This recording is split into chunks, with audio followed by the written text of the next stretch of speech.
dressed in our gown and robe? That's not really a modest thing for a Christian to do. So as we look at some of these women in our study, let's consider the effect their influence had on others. In Luke 17 and 32, Jesus tells us, remember Lot's wife. Now, why would he speak of this woman when we know so very little about her? Remember that Lot was Abraham's nephew, and he had traveled from the Ur of the Chaldees with him. In the good providence of God, both Abraham and Lot had gained great wealth and herds, so large that their herdsmen began to fight. So Abraham gave Lot the choice of where he would like to move, and he chose the fertile plain of the Jordan, which was close to the city of Sodom. Eventually, we see Lot and his family actually living in Sodom, and Lot was found at the gates of the city, obviously a place of honor among the men there. Possibly he could have been the mayor. For a number of years, he lived and prospered in Sodom. This could have been years in which he influenced the city for good. Instead, it seems the city grew so wicked that God decided to destroy it.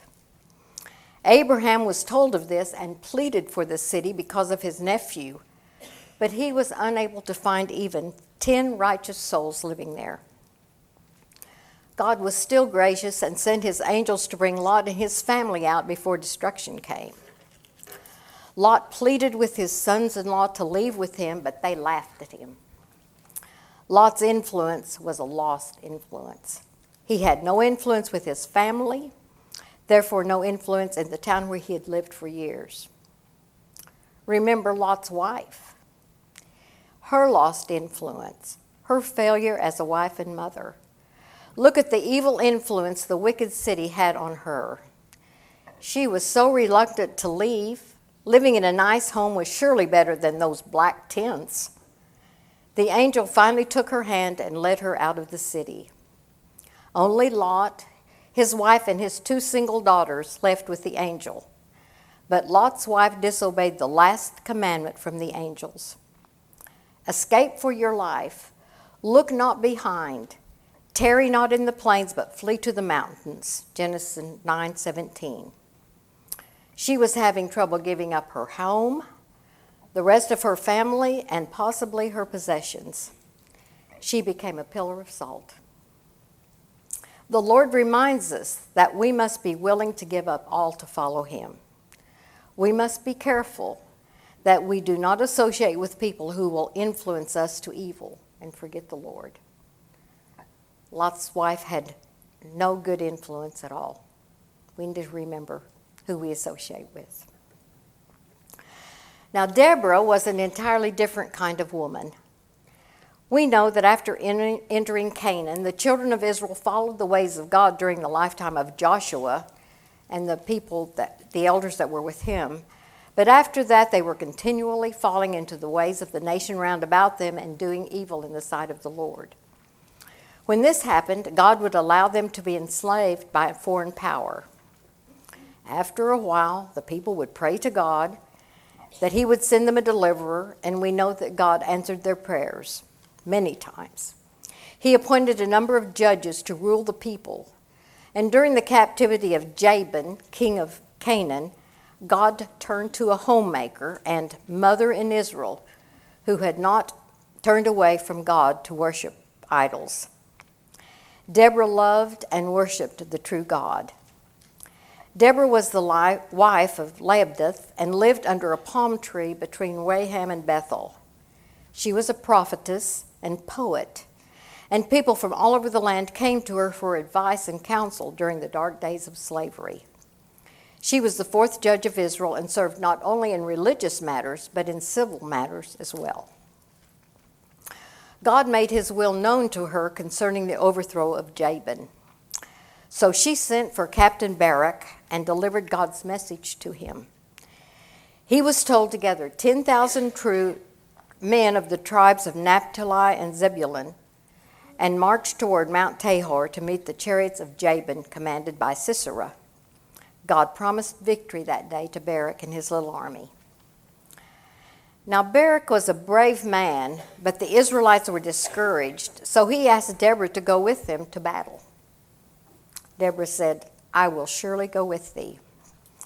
So not only Barak, but the entire army was encouraged and inspired by her faith in God. What a wonderful influence she must have had among the people. She was willing to do whatever was necessary to defeat the army of Jabin. In Judges 4:14, we read that Deborah said unto Barak, "Up, for this is the day in which the Lord hath delivered Sisera into thine hand. Is not the Lord gone out before thee?" Deborah never tried to take control of the situation or usurp her authority over Barak, but assisted him in every way that she could. She had prophesied that the Lord would deliver Sisera into the hand of a woman, and we know that he died at the hand of Jael. What a terrible death he suffered. A tent peg through his head. His army was killed by the sword of the children of Israel. Deborah's story is proof that we can use our influences properly. We can teach and help our husbands or others if we handle it in the proper manner. We can assist and teach without usurping authority over a man. It is our honor and privilege to help in any way we can. We read that the land was at peace for 80 years, so we can assume that Deborah continued her dealing with the people and teaching them about God. How great was her influence? Are we using our influence in the proper way? Are we even teaching our children about God? We can do much to influence generations after us. And the next woman did much to influence generations after her. The story of Ruth is one of the sweetest stories in the Bible. Ruth is an example of all women who strive to do what the Lord requires of them. She was widowed in a strange country without children, yet she tenderly took care of her mother-in-law. The account of Ruth takes place during the time of the judges also. Probably because of the wickedness in the land of Judah, there was a famine in the land. A certain man of Bethlehem, Elimelech, his wife, Naomi, and their two sons, Mahlon and Chilcon, left and went to the land of Moab and remained there. Elimelech died, and Naomi was left with her two sons. They both married women of Moab. One was Orpah and the other Ruth. They lived there about 10 years, and then both of the sons died. So Naomi was left with her two daughters-in-law. Naomi heard that there was now bread in her country, so she decided to return to Bethlehem. Naomi must have been a loving mother-in-law with good influence on Orpah and Ruth, because they both started with her on her return to Judah. Naomi entreated them to return to their families and encouraged them to find husbands from their own people and have children. She explained to them that she would bear no more sons for them, and that they couldn't wait for them anyway. Both girls wept, thinking about the separation, and Orpah went back. But Ruth clung to Naomi and stated some of the most recognized words from the Bible. We hear this in weddings all the time. "Entreat me not to leave thee, or to return from following after thee. For whither thou goest, I will go, and where thou lodgest, I will lodge. Thy people shall be my people, and thy God my God. Where thou diest will I die, and there will I be buried. The Lord do so to me, and more also, if I ought but death part thee and me." Ruth 1:16 and 17. What beautiful words from a loving daughter-in-law. Surely in the time they had lived together in Moab, Naomi had talked of her God and told the girls of all the wonderful works that he had done for them. Ruth chose to go to Bethlehem with Naomi. You remember the story. Ruth immediately took the role of caretaker for Naomi. She asked permission to go and glean heads of grain for them. It was the custom for the harvesters to leave grain for poor people that had no other means of food.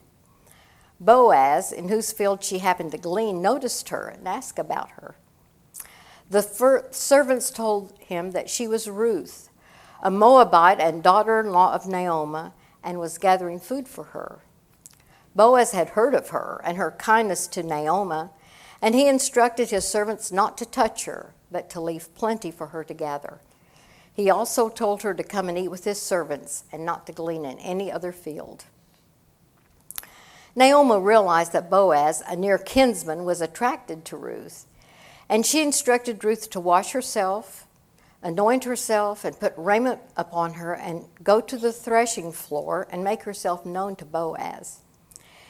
It seems that at the end of harvest, when the grain had been thrashed and winnowed, the owner would sleep on the threshing floor to protect his crop. So Ruth quietly entered the threshing floor after dark, while Boaz was already sleeping, and uncovered his feet and lay down. This seems strange to us, but evidently this was a sort of a marriage proposal from Ruth. She knew that he was a near kinsman to Naomi and could redeem the land for Naomi and marry her. Boaz treated her kindly and blessed her, for he had heard of her kindness to Naomi, and stated that all of the city knew that she was a virtuous woman. He promised that he would do as asked, but first he had to visit with a man who was a closer relative than he was.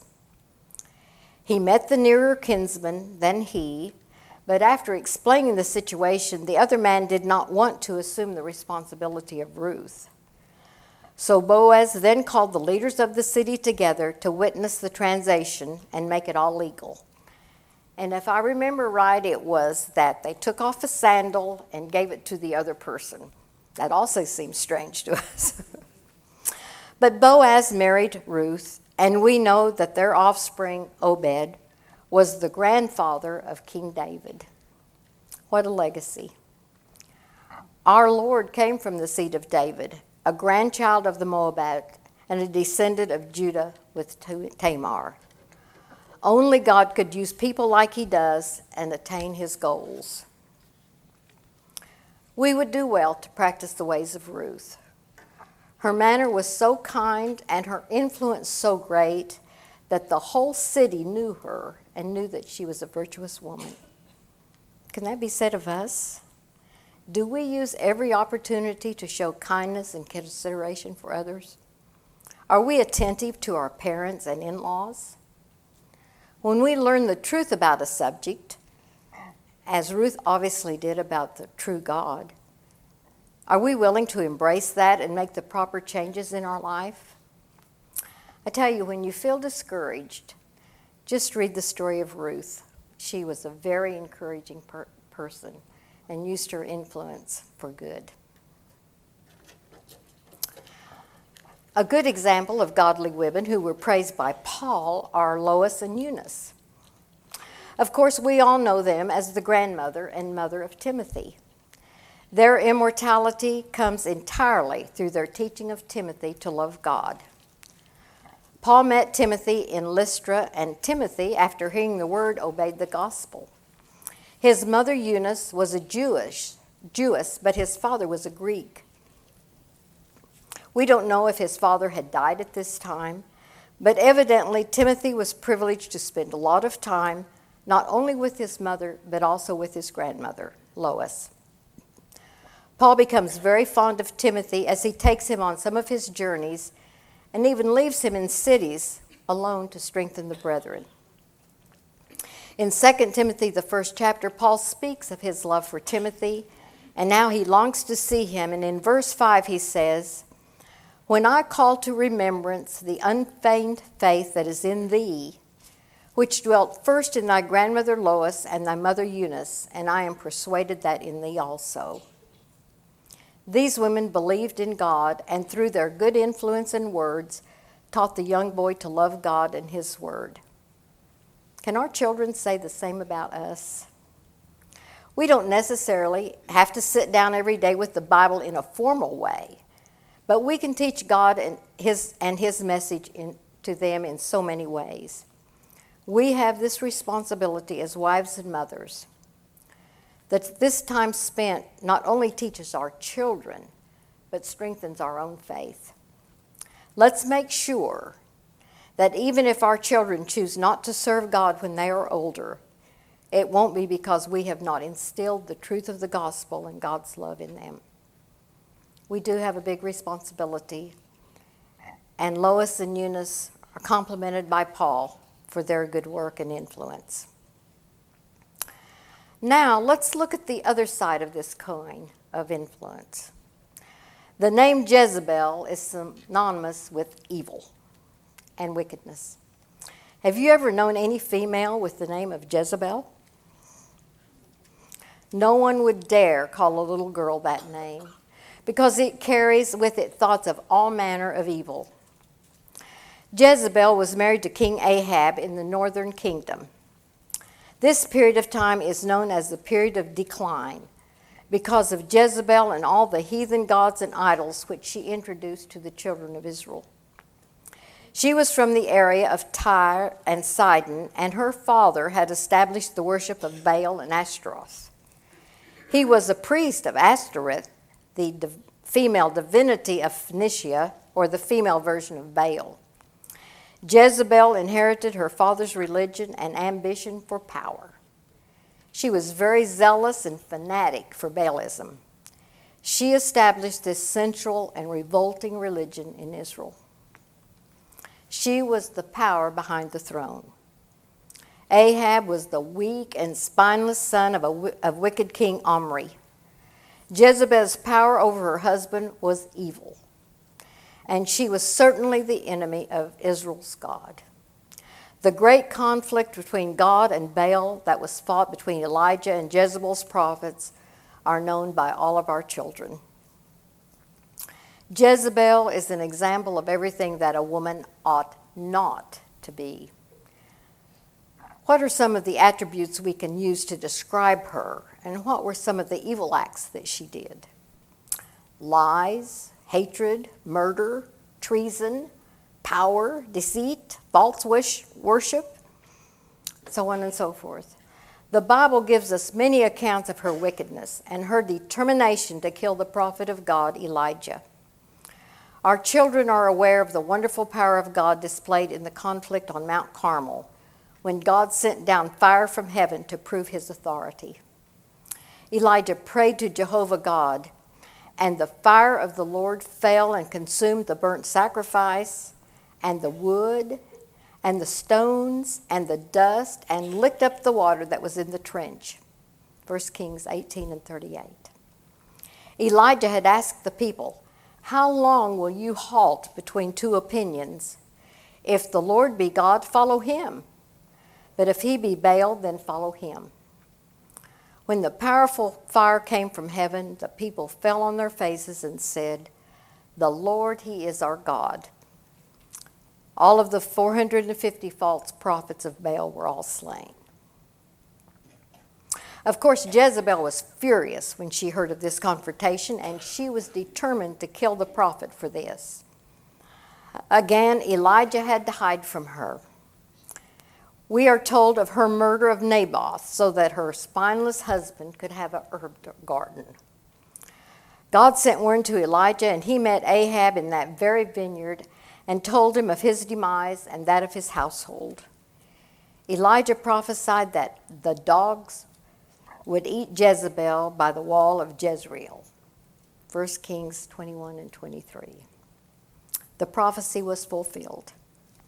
Ahab died in battle, and dogs licked his blood. Jezebel continued her evil influence over the children of Israel for several years after Ahab had died. We know that Jezebel was thrown down from a window in the palace and was dashed to pieces by the fall. The king Jehu trampled her mangled body under his horse's hooves. After eating and drinking and probably celebrating, he ordered her body buried because she's a king's daughter. But when they went to retrieve the body, only the palms of her hands and her skull were found. What a terrible death. Unfortunately, she had influenced her daughter, Athaliah, in her evil ways. Henry F. Amiel has written, "The ideal which the wife and mother makes for herself the manner in which she understands duty and life contain the fate of the community. Her faith becomes the star of the conjugal ship, and her love the animating principle that fashions the future of all belonging to her. Woman is the salvation or destruction of the family. She carries its destinies in the folds of her mantle. That's a pretty awesome responsibility that we have. There's nothing more beautiful than a godly woman, but there is nothing sorrier than a bad woman. The woman who surrenders her innate dignity and goodness sinks deeper into sin and becomes more brutal than man. Do you know a woman like this? I believe it's to be a true statement. Let's guard our hearts and our lives so that we uphold the beautiful gift of femininity that God has blessed us with, and in doing so, protect our influence. The Bible tells us about all kinds of people. We are told of the sins of even the most godly people, such as Abraham and Moses. We can see the influence that we bring to the people that we are intertwined with. A woman who loves God, who is subject to her husband, and is teaching her children about God will see her influence in them and in grandchildren. But women like Jezebel and her daughter Athaliah also have influence. They try to ignore God in their lives, and when that is true, all their thoughts and actions are evil. The evil actions and influence of these two women was felt in both the northern and southern kingdoms. The history of the children of Israel was changed, and eventually both kingdoms were carried off into captivity. What a price they paid for their disregard of God and His law. You know, do we think we're headed that way today? Various women's groups are constantly working to make sure that women are treated exactly as men and that we're allowed to do all that they do. So what if we're able to do that kind of work? Do we really want to? What's wrong with keeping a home and rearing our children?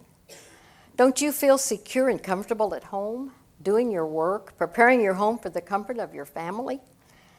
We see all around us signs that even people proclaiming to worship God are doing not what He wants, but what they want. We see women priests and ministers.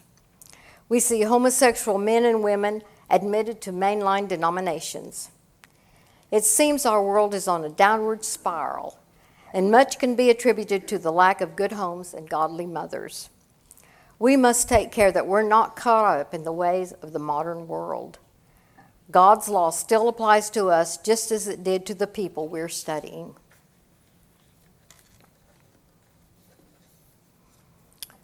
There's another woman that I would like for us to discuss this afternoon in the matter of influence. After the day of Pentecost, the church grew daily, and because of many Jews who had come for the Passover from other cities and lands and had heard the gospel and obeyed it, there was a new need for food and shelter for them. We read that Christians met daily in homes to study and learn more about the Lord. Because of this need, many people in Jerusalem sold all they had and brought the money to the apostles to be used in feeding and caring for the needy Christians. In the midst of this, we are introduced to Ananias and his wife Sapphira. There is nothing to indicate that this couple was any less faithful than others, because they had sold their possessions and brought the money to the apostles. There was only one small problem. They indicated that they had brought all they had received from the sale, but they had determined to hold back a part for themselves. Now, there would be nothing wrong with keeping some of the money, but because they wanted it to look like they had brought it all, it was sinful. Evidently, they had agreed to this arrangement because Sapphira told the same thing to Peter that her husband had. We know that God struck them both dead within 3 hours of each other. We may be able to fool the people here around us, but we can never fool God. These people who had accepted Christ as their Savior been baptized for the remission of their sins, and were actively involved in the work of the church in Jerusalem, found that they could not give their all to the Lord. Before we condemn them, let us consider what we would be willing to give up for the Lord. If, by some terrible circumstances, we were called on to sell all our possessions for others, could we do it? Are our possessions so precious to us that we could not part with them if necessary? To me, that's a hard question. But the Bible warns us in so many ways about the love of money.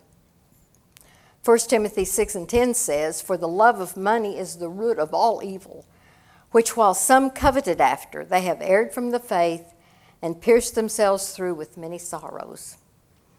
And Matthew 16:13 says, "You cannot serve God and mammon."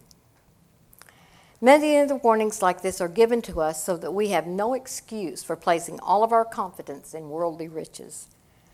God had greatly blessed Ananias and Sapphira with earthly possessions, and they had been among the earliest Christians who probably were even there on the day of Pentecost. They tried to deceive the apostles, but they couldn't deceive God. Great fear came upon the church when the news was spread about. I'm sure that if something like that happened today, great fear would fall on a lot of us folks. That will not happen today, but there will be a day of reckoning, and we will then have to give an answer for all of our actions. We best consider that. Let's thoughtfully consider the influence that each of us has each day. We can bring joy and pleasure or sadness and heartache. Let us remember who we are and who we belong to. I think influence is such a powerful thing. And let me say something that's just a little off of the influence, but when reading these stories about Jezebel and about Elijah and the prophets, have you ever considered that the Bible is one of the most exciting books that you can ever read? It has everything in it.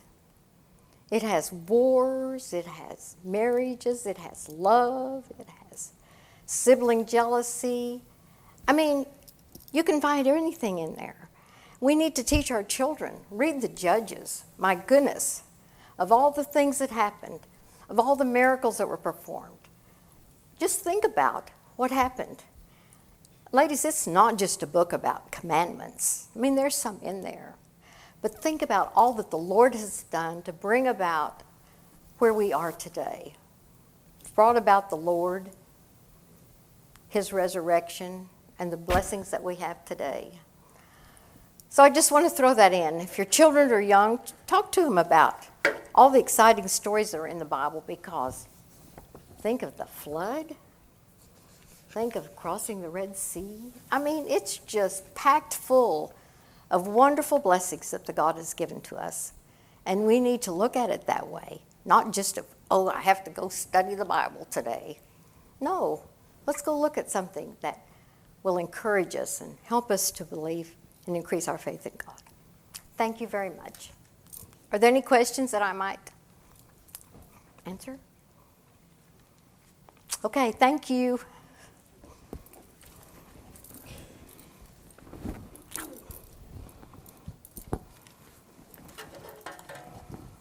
We're going to have a quick 10-minute break, bathroom break, and then we'll come back, sing another song, and hear another good lesson.